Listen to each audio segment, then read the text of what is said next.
Have South Africans become too sensitive and quick to self-censor? Well, let's chat to critical thinking senior lecturer at Wits University, Angelo Fick. Welcome, Angelo. Thanks for joining us on Morning News today. And I think let's just start off by first describing what do we mean by self-censorship for those who don't quite understand it?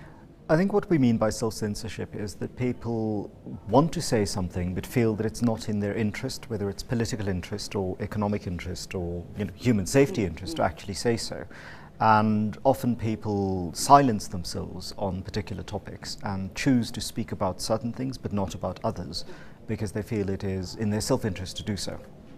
Now, looking at these incidents like the spear painting and this, the picture that came out at the art fair, the controversy over that one, what messages do incidents like that send out? Or when I say incidents, I mean people speaking out on the controversy and government coming out and speaking out against it. What message is that sending out to society about that we're speaking out about this kind of thing? Okay. My sense is that there are two issues at work, which is one, that possibly talking about art, and it's important that we don't censor. It's important that there be freedom of expression. But it's interesting that we choose to speak about the issue of the freedom to express oneself around these particular rather middle class interests, that they're the interests of people who actually go to art galleries and talk about that. So in that sense, that's one aspect of censorship. And so when artists or intellectuals or media commentators do or don't talk about certain things, that's a particular group of people who are not the majority in South Africa. On the other hand, it is also important that we recognize that not talking about certain things or not having certain people talk about those things is also a form of censorship.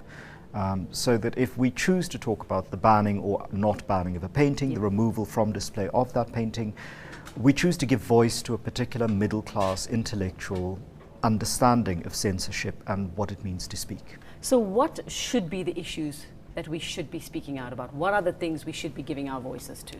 I'm not certain that I have an agenda for what those should be, but it's important that we pay attention not just to the spectacular moments, those moments that are so extreme that you can't but ignore them around censorship. So yes, the spear was a very significant moment, but it was also very public. It's like paying attention to what happens in the circus ring, but you're not paying attention to the fire in the third row of the circus audience, right? So you're paying attention to the show on the floor, but you're not worried about what goes on in the audience. And for the majority of the people in South Africa, they're sitting in the audience. They're not in the third ring of the circus. And so the spear, the FNB art fair, those are significant moments, but there are also other moments. There are moments that we drive by, walk by, see every day and say nothing about. For example, what happens in the premises of our constitutional court? What happens to homeless people on our street? What happens to children on crutches begging for food right at the bottom of Constitution Hill? Are we censoring ourselves by not seeing it, by not talking about it? And it is as significant as a painting being removed from public. We wait for Marikana, we wait for spectacular violence against immigrants in Port Elizabeth, but the everyday moments we censor ourselves on because we don't speak, because it doesn't affect us. So that's the what, but who should be doing this? I think who isn't doing it and should right. be doing it? I think we in the intellectual classes, middle class people, university teachers, journalists, should be paying attention to other voices, not just voices like our own. So not just me, right? So working class people and the people who represent them, because these people are politically organized. And I don't mean through formal political parties. I mean through self-help schemes, through NGOs, through volunteer work. Those people know far better what the issues on the ground are.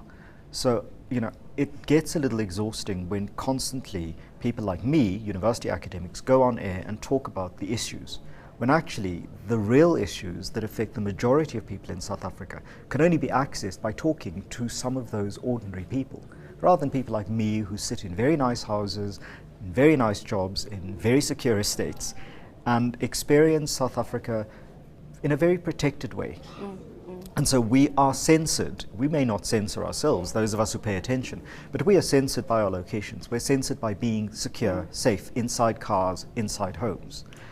And then in a nutshell for us, Angelo, I mean, we're coming up to elections 2014. Are we likely to see more self-censorship from the wrong people? I think we're likely to see a lot more of the self-silencing, where people don't speak about certain issues and choose to speak about others. And that is both positive and negative. So for the positive side, we're going to see a lot more focus on state inaction, government action. But we're also going to see a lot of ignoring of the significant day-to-day business that happens for very ordinary people in South Africa in favour of the spectacle of the election and the government's performance in order to get re-elected. News that moves. eNCA.com.